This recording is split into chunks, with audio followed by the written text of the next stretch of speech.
शानदार जानदार एकदम झकास। क्यों भाई, बहुत अच्छे। तो परसों सॉरी कल आप लोगों ने मेरे YouTube चैनल पे लाइव आके मुझे विश किया, उसके लिए तहे दिल से धन्यवाद आप सभी को, हमारे बर्थडे विशेष के लिए। दूसरी बात, वो जो पीडीएफ है 100 प्रैक्टिस सेट की, वो आप लोगों ने डाउनलोड कर ली होगी। मैंने उसी वीडियो के यूट्यूब जो वीडियो है ना, उसी के आप डिस्क्रिप्शन में जाओगे ना तो टेलीग्राम चैनल की लिंक है, आप उस टेलीग्राम चैनल की लिंक को ओपन करोगे तो वो मेरा चैनल है जो मैंने अभी बनाया 2-4 दिन पहले, है ना। तो आप वहां से उस पीडीएफ को डाउनलोड कर सकते हैं। पहले हमारा कोई टेलीग्राम चैनल नहीं था, अभी बनाया मैंने, ठीक है, सिर्फ आप लोगों को लेटेस्ट कंटेंट देने के लिए। मैंने कहा चलो टेलीग्राम पे आप फॉलो करो, वहां पे पीडीएफ आपको प्रोवाइड किए जाएंगे और बहुत ही शानदार 100 प्रैक्टिस सेट है और हर प्रैक्टिस सेट का वीडियो सोल्यूशन भी आपके पास है, ठीक है। आप पीडीएफ पे जब वीडियो सोल्यूशन पे क्लिक करोगे तो वो प्लेलिस्ट ओपन हो जाएगी मेरे यूट्यूब चैनल की, जहां पर वो 100 प्रैक्टिस सेट है, सेट 1 to सेट 100, ठीक है जी। हाँ जी, मजा आ गया, बहुत अच्छा गिफ्ट था सर, गजब। चलिए शुक्रिया शुक्रिया।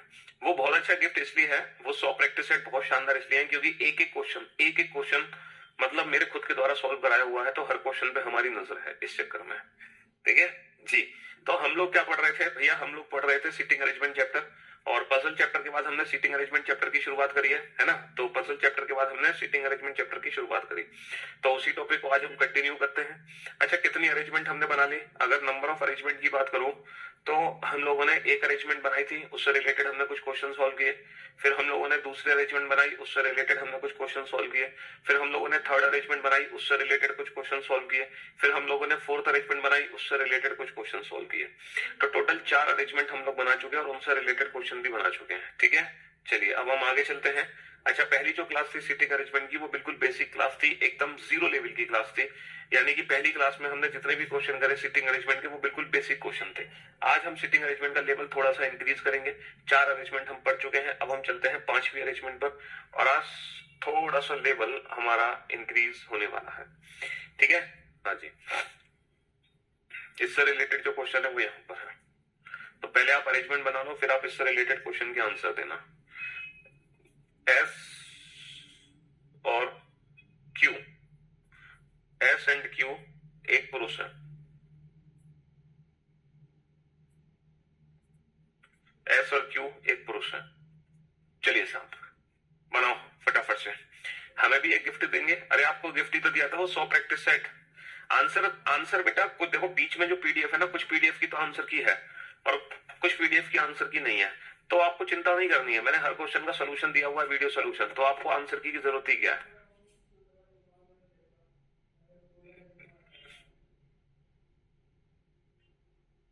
और आने वाले समय में उन सेट की आंसर की भी आपको मिल जाएंगी, क्योंकि अभी भी बहुत ज्यादा पेज हो गए थे बेटा। 400 कितने पेज हो गए थे? 434 पेज की पीडीएफ है, 434 पेज की पीडीएफ।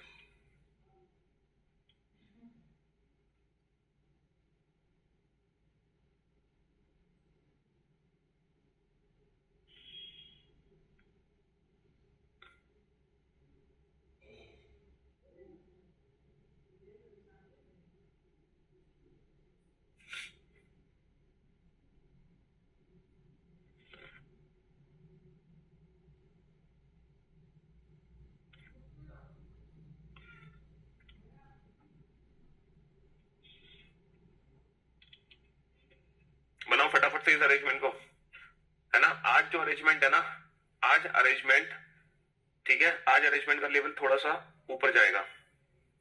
बनाओ फटाफट से।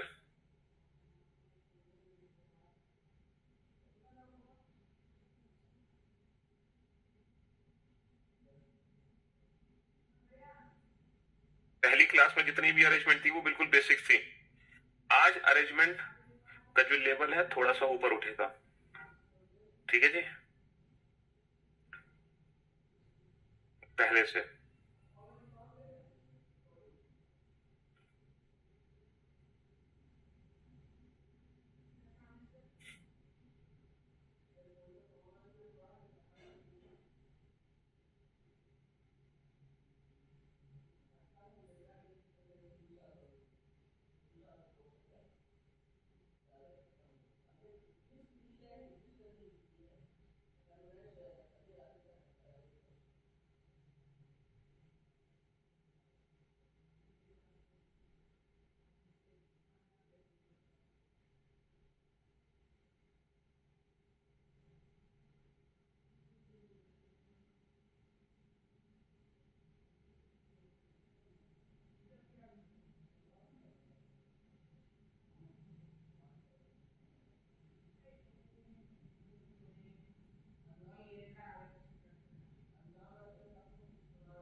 सेट को करके बहुत मजा आ रहा है सर। चलिए, बहुत मजा तो आएगा ही, जब इस क्वेश्चन को भी बनाओगे तो भी बहुत मजा आएगा। तो ये लेवल जो है क्वेश्चन का, ये थोड़ा सा लेवल ऊपर है, लेकिन पॉसिबिलिटी अभी भी नहीं बनानी पड़ रही। अभी भी हम वही सीटिंग अरेंजमेंट कर रहे हैं जिसमें हमें पॉसिबिलिटी की रिक्वायरमेंट नहीं है। टोटल कितने पर्सन है? 8 लोग है ना, और सबका फेस एक दूसरे की तरफ है, और 1 2 3 4 5 6 7 8 सबका फेस एक दूसरे की तरफ है। ठीक है बाबू? हाँ जी। पहला पॉइंट क्या है? पहला पॉइंट है पुरुषों के बीच व्यवस्था सुधार की लेक्चर में ये सब बैठे हैं। पुरुषों में सिर्फ आर और वकील, आर और वी वैज्ञानिक ही एक साथ बैठे हैं। पुरुषों में आर वकील और वी वैज्ञानिक एक साथ बैठे हैं बेटा। सिर्फ और सिर्फ 2 ही मेल एक साथ बैठे हैं, आर और वी। आर और वी ही 2 मेल हैं जो सिर्फ एक साथ हैं। अब आर और वी कहाँ है?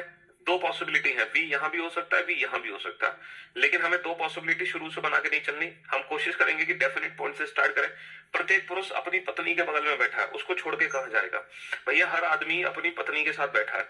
लेक्चरर की पत्नी यू वी के दाईं और दूसरे स्थान पर है बेटा। अब सबसे पहले मैं वी को बैठाऊंगा, वी को, और वी के सेकंड नाइट पे ना यू है। वी का सेकंड नाइट किधर होगा? अगर वी का फेस अंदर है तो वी का राइट इधर होगा। इसका सेकंड नाइट 1 2, वी के सेकंड नाइट पे कौन है? यू है, और यू है पत्नी, यानी कि सर्कल में बैठाओ।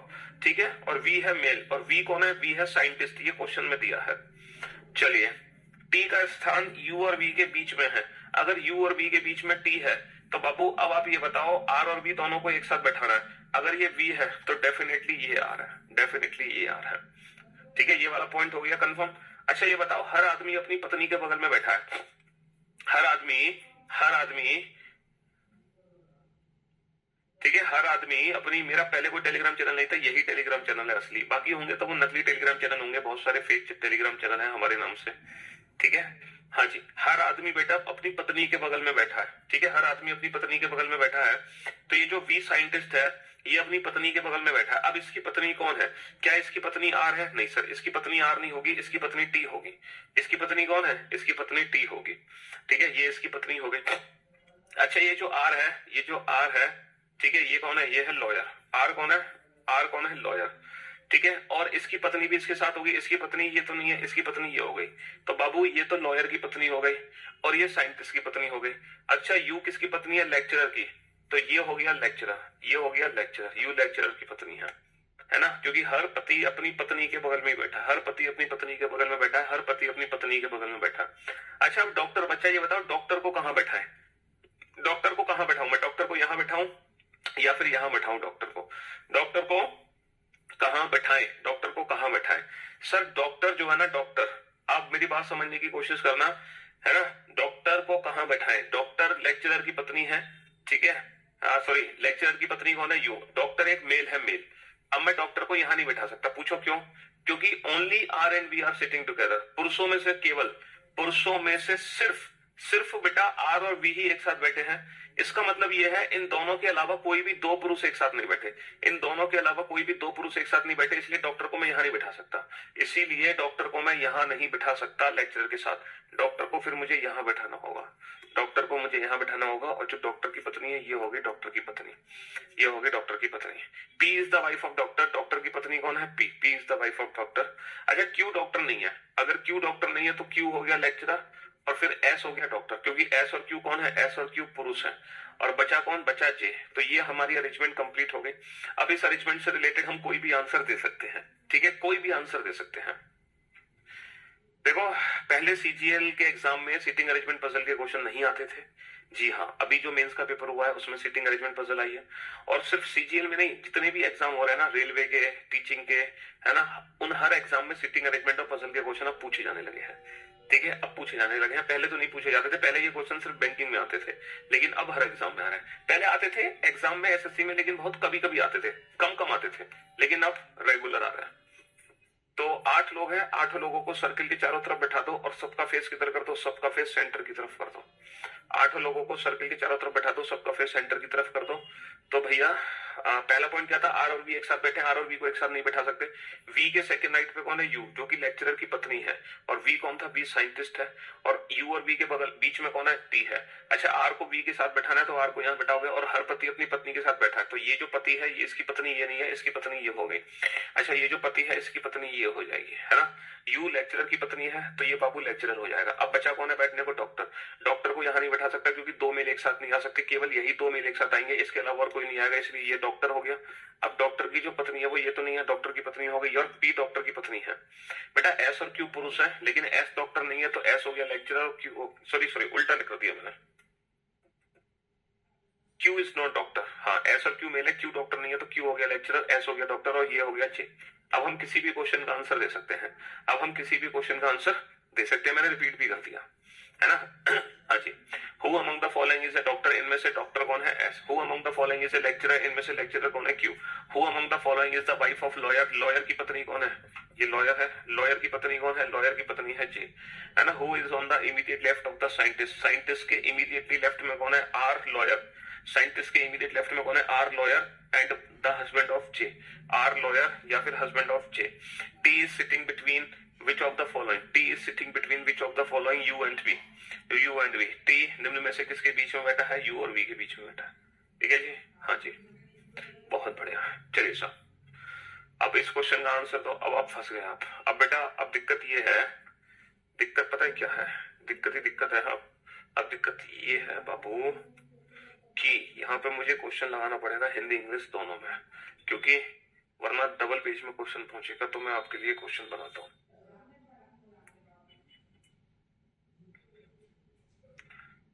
कौन सा क्वेश्चन था ये,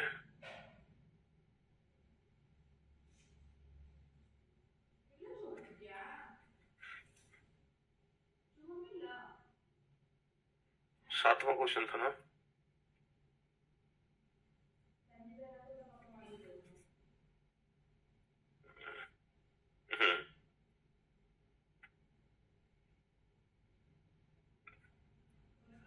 नहीं, छठा क्वेश्चन था।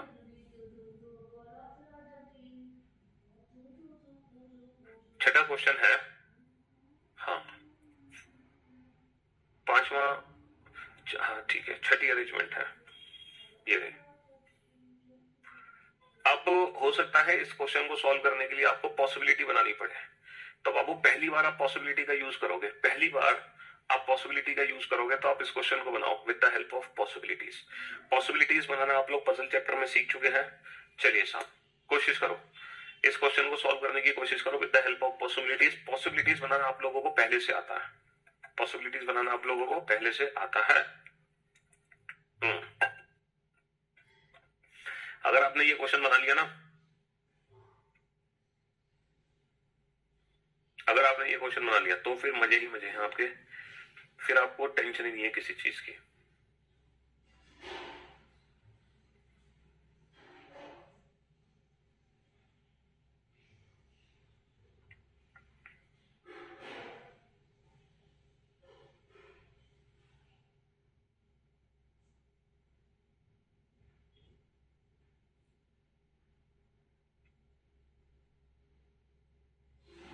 हाँ जी,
सॉल्व जल्दी से।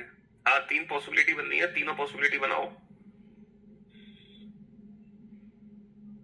जितनी पॉसिबिलिटी बननी है सारी बना लो, 3 4 5। लेकिन अल्टीमेट क्वेश्चन हर बच्चे को ये डील करना है, कोई भी बच्चा मतलब बचना नहीं चाहिए इस क्वेश्चन से। हर बच्चे को ये क्वेश्चन सॉल्व करना ही करना है, समझ रहे हो? हर बच्चे को।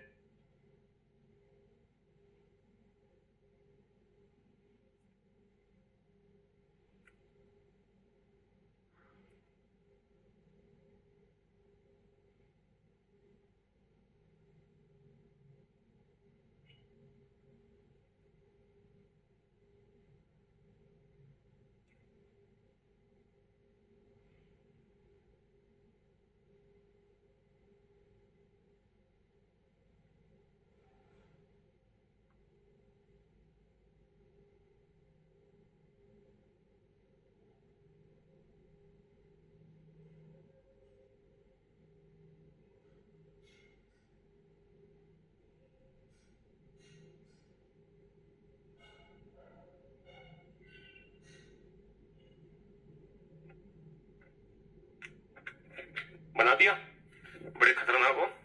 चलिए साहब, अच्छा मेरे ख्याल से इस वाले पेज की तो हमें जरूरत नहीं है, इस वाले पेज को तो हम हटा सकते हैं, है ना। सिर्फ यहां से इस क्वेश्चन हम देख सकते हैं, ये वाला। तो क्वेश्चन क्या है? क्वेश्चन ये है 8 लोग हैं और वो सर्कल के चारों तरफ बैठे हैं और सबका जो फेस है वो सेंटर की तरफ है, सबका फेस सेंटर की तरफ है। तो आप लोग जानते हैं कि पहले व्यक्ति को हम अपनी मर्जी से कहीं भी बिठा सकते हैं, फिर नहीं बिठा सकते। पहला पॉइंट क्या है? ए शिक्षक के दाहिनी और तीसरे स्थान पर है, A sits third to the right of teacher. तो पहले हम टीचर को बिठाएंगे और पूरे अरेंजमेंट में टीचर को कहीं भी बिठा सकते हैं। तो मान लो ये टीचर है और टीचर के थर्ड राइट में कौन है? ए। 1 2 3, टीचर के थर्ड राइट में मैंने किसको बिठा दिया? टीचर के थर्ड राइट में ए को बिठा दिया। ए शिक्षक के दाहिनी और तीसरे स्थान पर है।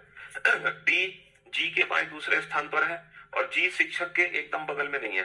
बेटा जो जी है वो शिक्षक के बगल में नहीं है, G is not immediate neighbour of teacher.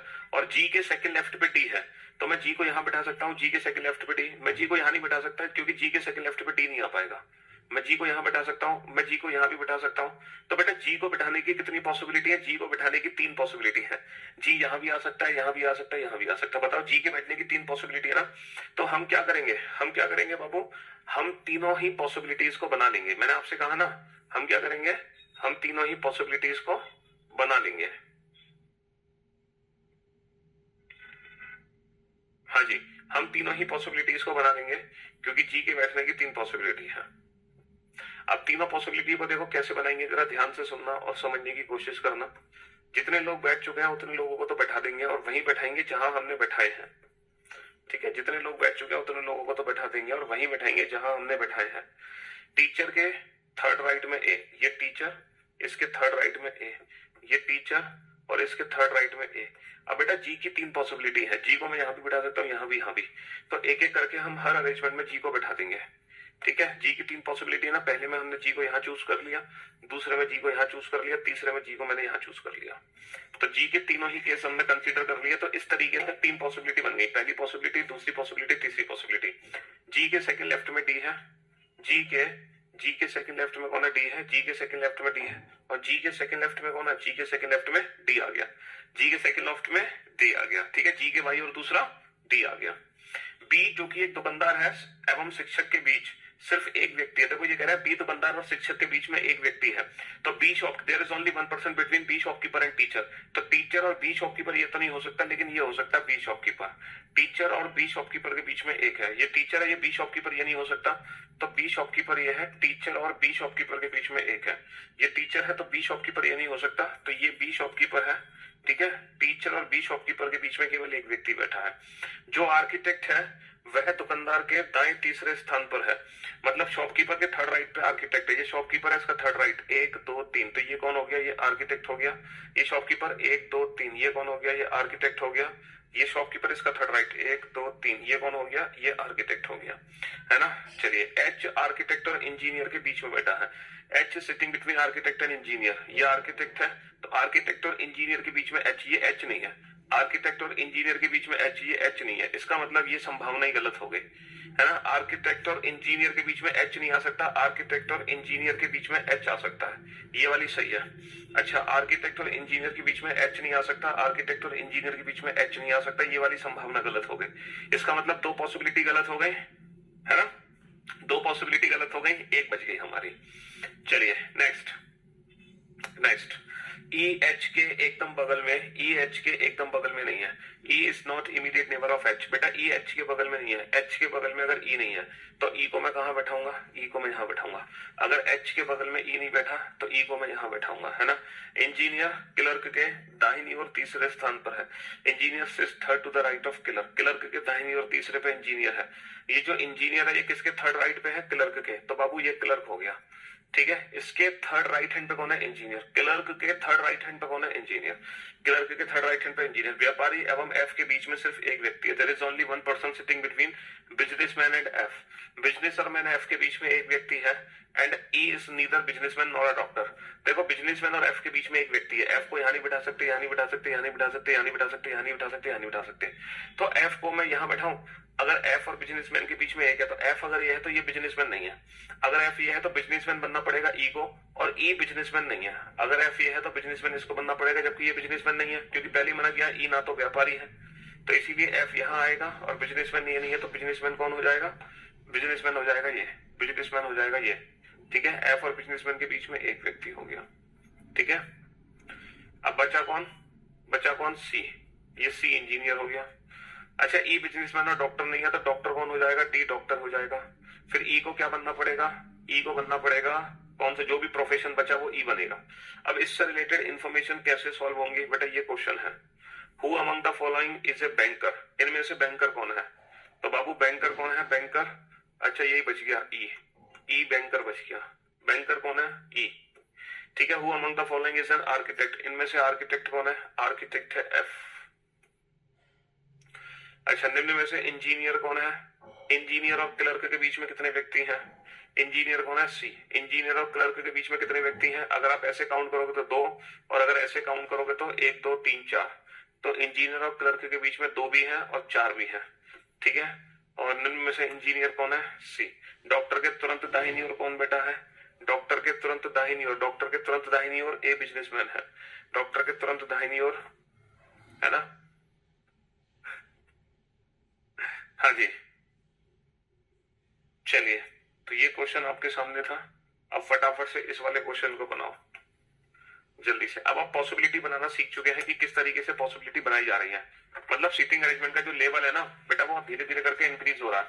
पिछली जो क्लास थी सीटिंग अरेंजमेंट की वो एकदम बेसिक क्लास थी, और आज हमने सीटिंग अरेंजमेंट का लेवल थोड़ा सा इंक्रीज किया है पिछली बार के मुकाबले, है ना। पहली क्लास में जो 4 क्वेश्चन किए थे वो तो इजी थे, आज मैंने किसका आंसर दिया था, सेलेक्ट द करेक्ट आंसर बता रहा है। अच्छा, बहुत ही गजब। चलिए अब बनाओ इस क्वेश्चन को फटाफट से जल्दी से।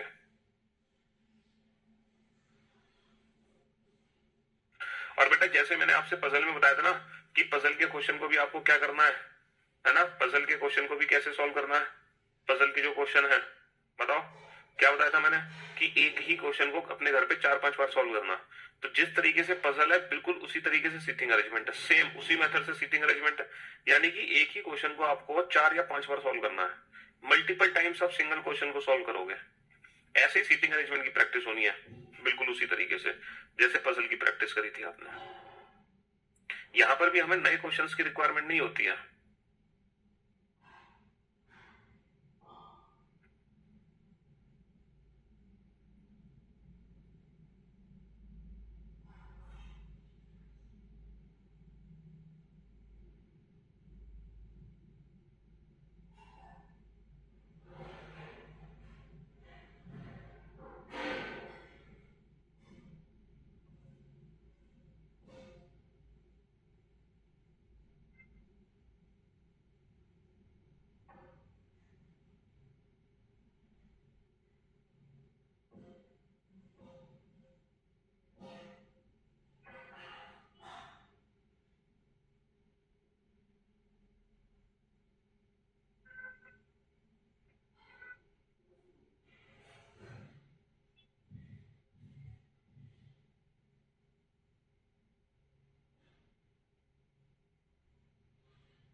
इसमें भी अगर पॉसिबिलिटी बने तो बना लेना बेटा।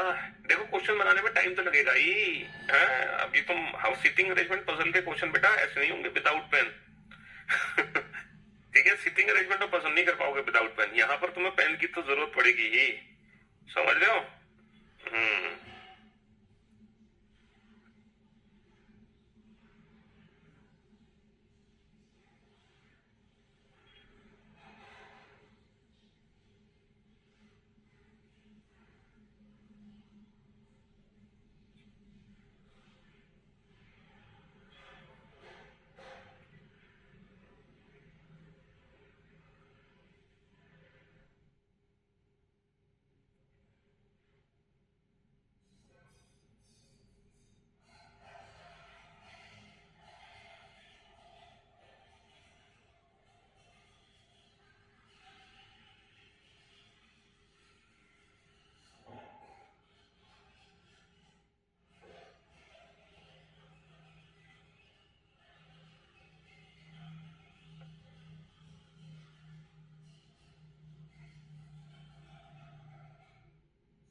बिना पॉसिबिलिटी बनाए सॉल्व हो गया। अच्छा ये वाला क्वेश्चन हो गया बिना पॉसिबिलिटी बनाए सॉल्व, कोई बात नहीं। हाँ, ऐसा थोड़ी कि सारे क्वेश्चन आप पॉसिबिलिटी से सॉल्व करोगे हैं। कुछ क्वेश्चन तो बिना पॉसिबिलिटी बनाए ही सॉल्व कर देंगे। हाँ जी सर, हर क्वेश्चन के लिए नहीं है पॉसिबिलिटी की जरूरत, ठीक है, जिसमें पढ़े उसमें जरूरत पड़ेगी। चलिए देखते हैं क्या इस क्वेश्चन में हमें पॉसिबिलिटी की जरूरत है। Study the following information carefully. Answer the question given below. 7 people A, B, C, D, E, F, G, H are sitting around the circle. 5 of them are facing center and 2 of them are facing opposite to the center. बाबू 7 लोग बैठे हैं, है ना। कितने लोग बैठे हैं? 7 लोग। अब हम एक दूसरे के विपरीत नहीं बैठाएंगे, अब तो उनको कहीं भी बैठा सकते हैं सातों को, जैसे एक। अच्छा हमें फेस भी नहीं पता तो हम ये फेस नहीं बना सकते, क्योंकि हमें नहीं पता किसका फेस अंदर है किसका फेस बाहर। तो बिना फेस बनाए हम सिर्फ लकीर खींच रहे हैं। एक व्यक्ति, 2 व्यक्ति, 3 व्यक्ति, 4, 5, 6, 7, हमने 7 लोग बैठा दिए। ठीक है, पहला पॉइंट क्या है? पहला पॉइंट है ना, पहला पॉइंट है सी डी के बाएं को तीसरे स्थान पर है। सी और दोनों का मुख केंद्र की ओर है, मतलब C is third to the left of D and both are facing the centre. तो पहले डी को बैठा लो कहीं भी, पहले व्यक्ति को कहीं भी बैठा लो। इसका फेस किधर है? इसका फेस सेंटर में। इसका थर्ड लेफ्ट, भैया इसका जो लेफ्ट है वो हमारा लेफ्ट है, इसका बाया हमारा बाया, इसका थर्ड लेफ्ट। 1 2 3 इसके थर्ड लेफ्ट में, and both are facing the centre, दोनों का फेस सेंटर की तरफ है। पहला पॉइंट हो गया, बहुत बढ़िया। अच्छा ई ना तो डी के ना ही सी के बगल में है। ई जो है बेटा वो ना तो यहां बैठेगा डी के साथ, और जो ई है ना ही सी के साथ बैठेगा। तो डेफिनेटली मैं ई को कहां बैठाऊंगा? फिर मैं ई को यहां बैठाऊंगा, क्योंकि ई ना तो डी के बगल में बैठेगा ना सी के बगल में बैठेगा, तो ई फिर यहां बैठेगा। तो मैंने ई को बैठा दिया यहाँ पे। कोई दिक्कत किसी को? कोई दिक्कत नहीं होगी किसी भी प्रकार की, है कोई परेशानी? कोई परेशानी नहीं। जो डी वाई एफ के ठीक बीच में है, जो डी वाई एफ के ठीक बीच में है उसका मुख केंद्र से विपरीत दिशा में है। देखो जो डी और एफ के बीच में है, यहाँ पे एफ तो नहीं आ सकता, जो डी और एफ के बीच में है, जो डी और एफ के बीच में है उसका मुख, यानी कि इसका मुख केंद्र से विपरीत दिशा में, यानी कि बाहर की तरफ है। बहुत बढ़िया। अभी फिलहाल इसका फेस हमें नहीं पता चला। अच्छा जी ए के दाहिनी ओर तीसरे स्थान पर है, जी ए के थर्ड राइट में है और उसका मुख केंद्र की ओर है, यानी कि जी का मुख केंद्र की ओर है। अब आप इस पॉइंट को अच्छे से समझो, जी ना ए के थर्ड राइट में आएगा, मतलब ए को बैठाना हमें, और ए के थर्ड राइट में कौन आएगा? ए के थर्ड राइट में जी आएगा, लेकिन जी का फेस सेंटर में होना चाहिए। अच्छा क्या मैं यहाँ पे ए को बैठा सकता हूँ? सर 2 संभावनाएं हैं। अगर ए का फेस अंदर है तो ए का थर्ड राइट 1 2 3, और यहाँ पे जी नहीं आ सकता क्योंकि यहाँ पे ऑलरेडी सी है, तो ए का फेस में अंदर नहीं ले सकता। ए का हो सकता है ए का फेस बाहर हो। ए का राइट बेटा, ए का राइट इधर होगा, ए का दाया इधर होगा, ए का थर्ड राइट 1 2 3। सर यहाँ भी मैं जी को नहीं बैठा सकता। कुल मिलाकर मैं ए को यहाँ बैठा ही नहीं सकता, ना फेस अंदर ना फेस बाहर। क्या मैं ए को यहाँ बैठा सकता हूँ? अगर ए का फेस अंदर है तो इसका थर्ड राइट 1 2 3, जबकि ये जी नहीं हो सकता क्योंकि जी का फेस तो अंदर है, जी का फेस बाहर नहीं है ना, इसीलिए मैं ए का फेस अंदर नहीं ले सकता। क्या ए का फेस बाहर है? अगर ए का फेस बाहर है, ए का थर्ड राइट 1 2 3, और यहाँ पे जी आ नहीं सकता क्योंकि यहाँ पे तो ऑलरेडी डी है। तो कुल मिलाकर भाई साहब मैं यहाँ पर भी ए को नहीं बैठा सकता किसी भी एंगल से। तो ना तो मैं ए को यहाँ बैठा सकता हूँ, ना ही मैं ए को यहाँ बैठा सकता हूँ। तो मैं ए को फाइनली बैठाऊंगा, ना तो यहाँ बैठा सकता, ना यहाँ बैठा सकता, ना यहाँ, तो फिर मैं ए को यहाँ बैठाऊंगा, इसके अलावा कहीं नहीं बैठा सकता। अब ए के थर्ड राइट पे, इसका थर्ड राइट, एक दो तीन, ए का थर्ड राइट, एक दो तीन, इसके थर्ड राइट पे जी को बैठा दिया, जी का फेस अंदर है, जी का फेस अंदर है, ये क्वेश्चन में बोला गया है। बचा कौन? बचा है बी, तो ये बी हो गया। बी के बगल में बैठे एक व्यक्ति का मुख केंद्र से विपरीत दिशा में, one of the immediate neighbour of be facing outside. बेटा इसका फेस तो अंदर है, तो डेफिनेटली इसका फेस बाहर है। और हम जानते हैं कि सिर्फ दो लोगों का फेस बाहर है, 5 लोगों का फेस अंदर है। सिर्फ दो लोगों का फेस बाहर है, और वो जो दो लोग हैं वो है ए और ई। तो सिर्फ ए और ई का फेस बाहर है, बाकी पांचों का फेस अंदर है। सिर्फ ए और ई का फेस बाहर है, बाकी पांचों का फेस अंदर है। तो एफ का भी फेस अंदर है, बी का भी फेस अंदर है, डी, जी और सी, इन सब का फेस अंदर है। सिर्फ ए और ई का फेस सेंटर से बाहर है। सिर्फ इन दोनों का फेस सेंटर से बाहर था, बाकी सबका अंदर था। अब इससे रिलेटेड क्वेश्चन क्या पूछे गए हैं?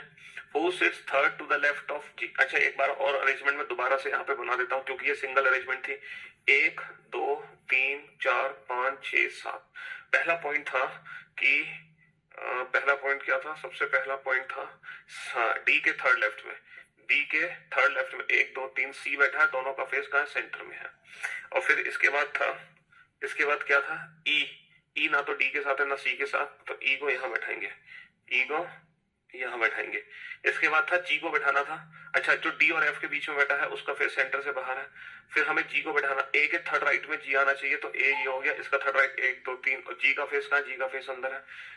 ये बी और एक पड़ोसी का फेस अंदर बाहर होना चाहिए, तो ये अंदर है, तो इसका फेस कहाँ हो गया? बाहर हो गया। सिर्फ दो लोगों का फेस बाहर होगा, बाकी सबका फेस कहाँ होगा? बाकी सबका फेस अंदर होगा। अब हम आंसर दे सकते हैं, who sits third to the left of G. G के थर्ड लेफ्ट में कौन है? जी का लेफ्ट 1 2 3, जी के थर्ड लेफ्ट में कौन है? जी के थर्ड लेफ्ट में डी है। ई के पड़ोसी कौन है? Who are the immediate neighbours of E? B and G, B and G. Who among the following is facing opposite to the centre? है ना बेटा, ए और ई का फेस सेंटर से बाहर है, ए और ई का फेस सेंटर से। Who among the following is facing the centre? B, B का फेस सेंटर की तरफ है। Who is sitting on the immediately right of A? A के इमीडिएटली राइट पे कौन है? ए के इमीडिएटली राइट पे एफ है। ए के इमीडिएटली राइट हैंड पे कौन है? एफ है। ठीक है, तो ये बेटा 7वीं अरेंजमेंट थी। ये कौन सी अरेंजमेंट थी? ये 7वीं अरेंजमेंट थी। ओके, अब जो 8वीं अरेंजमेंट है वो बहुत बड़ी अरेंजमेंट है, तो मुझे एक काम करना पड़ेगा 8वीं अरेंजमेंट के लिए, यहां से ये क्वेश्चन हटाना पड़ेगा। 8वीं अरेंजमेंट, और यहां मुझे लगानी पड़ेगी 8वीं अरेंजमेंट यहां से। लो,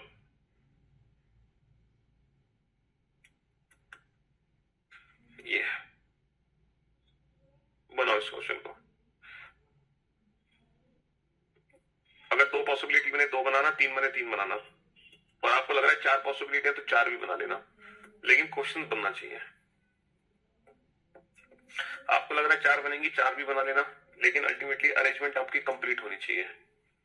ठीक है, तभी आप इन सारे क्वेश्चंस के आंसर दे पाओगे। बनाओ।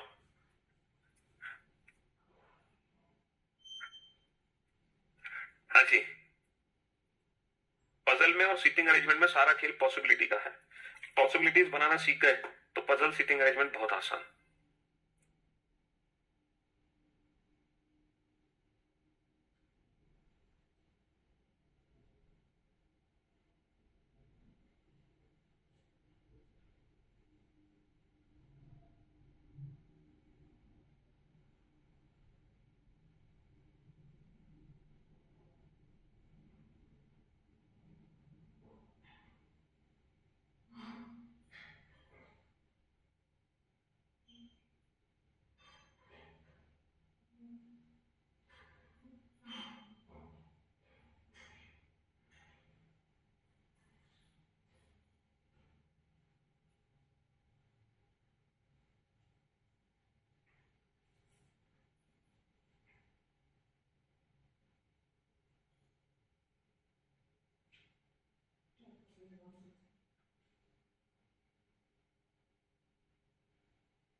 बिना पजल पढ़े क्यों नहीं बनेगा क्वेश्चन?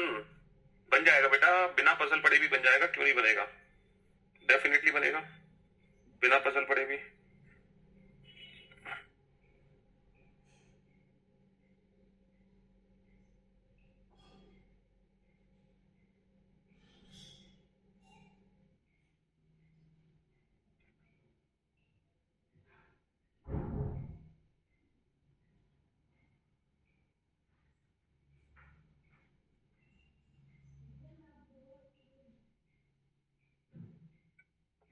हाँ जी, चलिए साहब, अब देखते हैं किस किस बच्चे ने ये क्वेश्चन बना लिया। ठीक है, अब आप बोर्ड पे ध्यान से देखना और ध्यान से समझने की कोशिश करना। क्वेश्चन क्या है कि वर्गाकार मेज के चारों ओर केंद्र की ओर मुख करके बैठे हैं 8 व्यक्ति ना, वर्गाकार मेज के चारों ओर बैठे हैं और सबका जो मुख है वो केंद्र की ओर है। वर्गाकार मेज है, उसके चारों ओर बैठे हैं 8 व्यक्ति और सबका मुख बाबू केंद्र की ओर है। सबका मुख केंद्र की ओर है। 8 हो गया, 8 होगा, 1 2 3 4 5 6 7 8 और सबका मुख बना लो 7 के साथ, सबका मुख केंद्र की ओर है। अब पहला पॉइंट क्या है? सबसे पहला पॉइंट है A sits second to the right of F, F sits in the middle of one of the side of the table. बेटा एफ जो है ना भुजा के मध्य में बैठा है, तो भुजा के मध्य में मैं कहीं भी एफ को बैठा सकता हूं। और जो ए है वो इसके दाईं ओर दूसरा है, इसके सेकंड राइट पे 1 2, इसके सेकंड राइट पे कौन है? ए। एफ के सेकंड राइट पे ए है और ए एफ के दाईं ओर दूसरा है और एफ भुजा के मध्य में बैठा है। G who doesn't sit any of the corner, बेटा जी किसी कॉर्नर पे नहीं है, यानी कि जी भुजा के मध्य में बैठेगा, जी भुजा के मध्य में बैठेगा। And second to the right of D, और जो जी है ना वो डी के सेकंड राइट पे है। ठीक है, जी जो है वो डी के सेकंड राइट पे, किसके सेकंड राइट पे? डी के। तो डी को मैं कहां बैठाऊं? डी को मैं यहां बैठा देता हूं और डी के सेकंड राइट पे किसको बैठा देता है? डी के सेकंड राइट पे जी। इस क्वेश्चन के बाद अब मैं आपको ना बेटा सीजीएल मेंस के क्वेश्चन कराऊंगा, जो इस साल हमारे सीजीएल मेंस के एग्जाम में सिटिंग अरेंजमेंट के क्वेश्चन आए हैं और पजल के क्वेश्चन आए हैं। तो वो सीजीएल मेंस के क्वेश्चन मैं आपको कराऊंगा, तब थोड़ा सा कॉन्फिडेंस आपके अंदर और आ जाएगा। जब आप सीजीएल मेंस के और सिटिंग अरेंजमेंट और पजल के क्वेश्चन बनाओगे ना, तो थोड़ा कॉन्फिडेंस और आपके अंदर आएगा। तो इस क्वेश्चन के बाद मैं आपको वही क्वेश्चन कराऊंगा। ठीक है, फिर और हम दूसरा लेवल बढ़ाएंगे।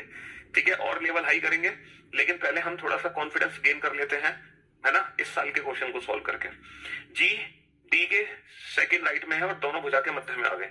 Only 2 people sit between D and B. देखो डी और बी के बीच में 2 लोग हैं। अगर डी और बी के बीच में 2 लोग हैं, अगर डी और बी के बीच में 2 लोग हैं, तो बेटा 2 पॉसिबिलिटी बन गई। अगर डी और बी के बीच में 2 लोग हैं तो 2 पॉसिबिलिटी बन गई। यहाँ पे एफ को बैठा रखा है हमने, ये ए को बैठा रखा, ये डी को बैठा रखा, ये जी को। तो क्वेश्चन क्या है कि डी और बी के बीच में 2 लोग हैं, तो बेटा बी ये भी हो सकता है, डी और बी के बीच में ये 2 लोग हैं, और बी ये भी हो सकता है, डी और बी के बीच में ये 2 लोग हैं। तो डी और बी के बीच में 2 लोग हैं, डी और बी के बीच में 2 लोग हैं। ठीक है, हाँ जी, मैंने बी को दोनों साइड बैठा दिया। C is not an immediate neighbour of G, C G का इमीडिएट नेबर नहीं है, तो जी के इमीडिएट नेबर सी को नहीं बैठाएंगे, सी यहाँ कहीं आ सकता है। जी के इमीडिएट नेबर सी को नहीं बैठाएंगे तो डेफिनेटली सी यहाँ आएगा। H sit second to the left of B, B के सेकंड लेफ्ट पे कौन है? एच है। ठीक है, बी के सेकंड लेफ्ट पे कौन है? एच है। E is not an immediate neighbour of F और जी, बेटा जो ई है वो एफ के बगल में नहीं है, तो ई आएगा यहाँ, बचा कौन? सी। अच्छा, जो ई है वो ना तो एफ के बगल में है और ना ही जी के बगल में है, तो बेटा ई को फिर मैं कहां बैठाऊंगा? अगर मैं जी के बगल में नहीं बैठाऊंगा तो ये अरेंजमेंट हो गई गलत और ये फाइनल अरेंजमेंट हमारी सही हो गई, ये फाइनल अरेंजमेंट हमारी सही हो गई। अब इससे रिलेटेड क्वेश्चन क्या है? पहला क्वेश्चन है डी और बी के बीच केवल 2 व्यक्ति, अच्छा ये तो पॉइंट है, सॉरी, ये यहां से क्वेश्चन है, who among the following seats in the middle of the side. बेटा बीच में कौन बैठा है? बीच में बैठा है F A D G. F A D G, F A D G में से यहाँ पे डी है। Who among the following sit at the corner, F A D G को छोड़कर, एफ ए डी जी को छोड़कर बाकी जो है वो कॉर्नर पर है, यानी कि ऑप्शन सी ई। अच्छा, ई और एच के बीच में कौन है? ई और एच के बीच में, ई और एच के बीच में कौन बैठा है? ई और एच के बीच में डी बैठा है। Who is sitting opposite to D, D के विपरीत कौन है? डी के विपरीत कौन बैठा है? डी के विपरीत एफ बैठा है। If A and G interchange their places, who will be third to the right of F, F के थर्ड राइट में कौन है? एफ के थर्ड राइट में बेटा 1 2 3, एफ के थर्ड राइट में ई है।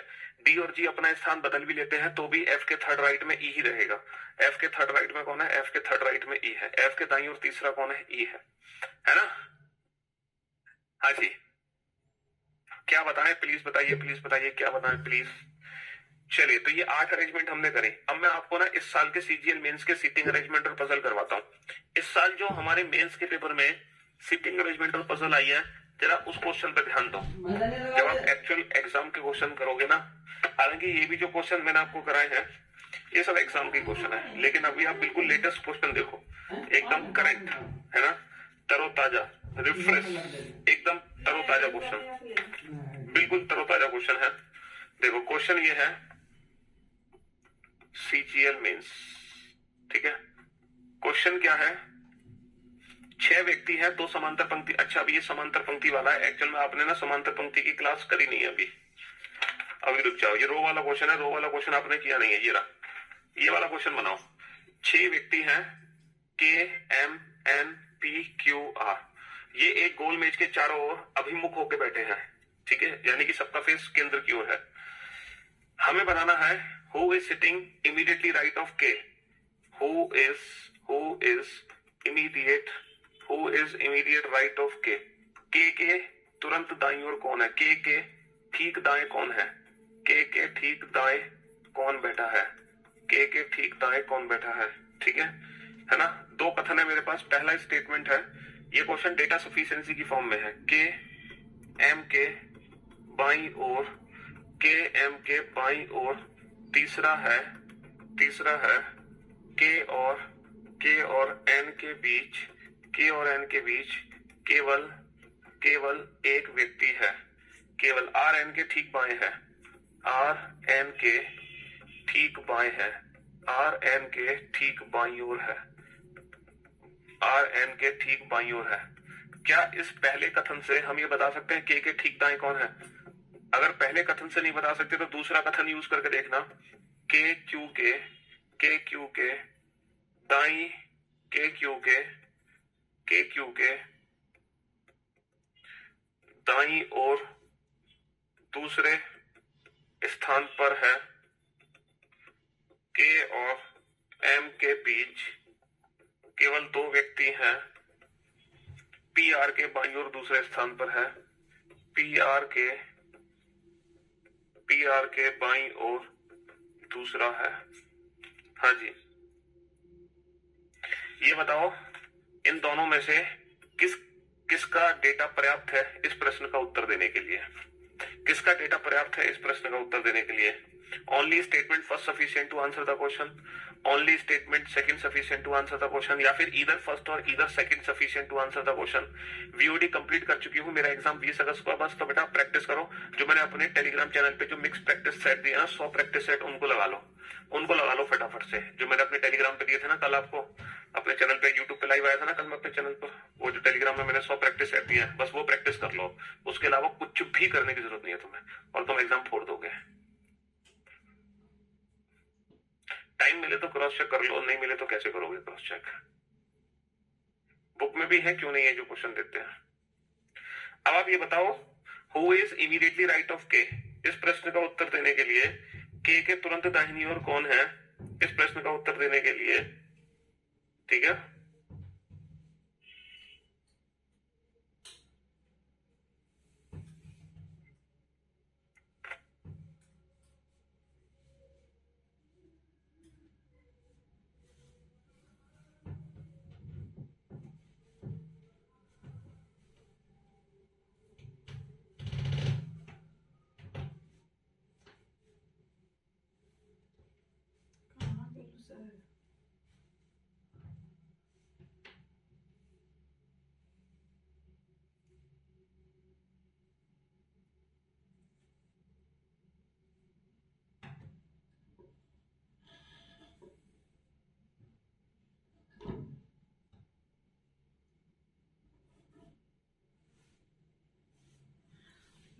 पानी पिएगा कौन सा लेके दो।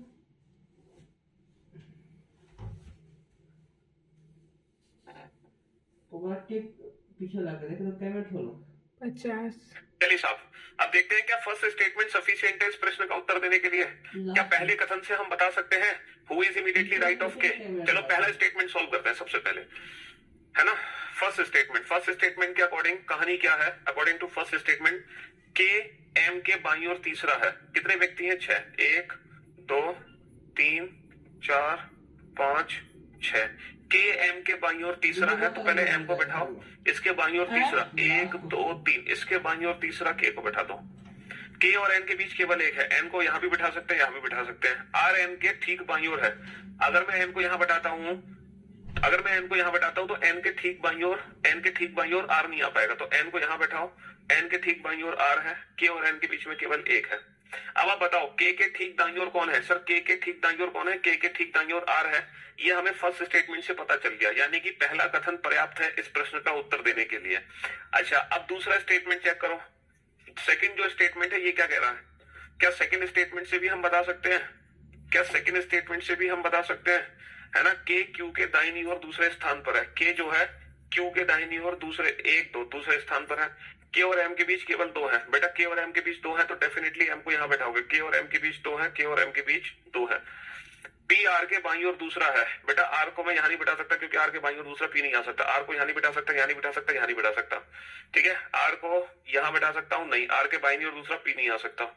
ठीक है, तो r को यहाँ बैठाएंगे, r के बाईं ओर दूसरा p है। तो क्या हम बता सकते हैं k के तुरंत दाईं ओर कौन है? बिल्कुल बता सकते हैं, k के तुरंत दाईं ओर कौन है? r। तो यानी कि सेकंड स्टेटमेंट से भी हम बता सकते हैं k के तुरंत दाईं ओर कौन है। तो इस क्वेश्चन का आंसर है या तो पहला या दूसरा पर्याप्त है प्रश्न का उत्तर देने के लिए।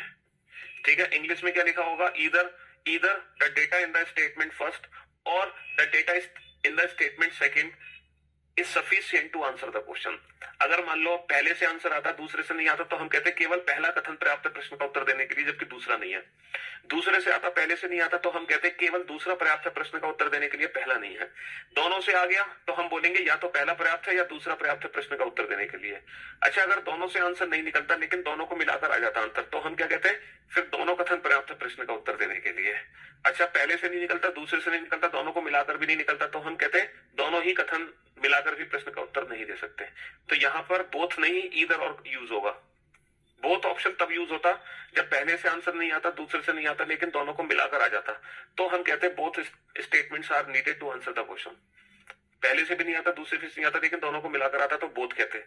लेकिन यहाँ पर हम ईदर और, हम केवल पहला कथन यूज करेंगे तो पहले कथन से जो अरेंजमेंट बनी वो ये बनी, दूसरा कथन यूज किया तो जो अरेंजमेंट बनी वो ये बनी।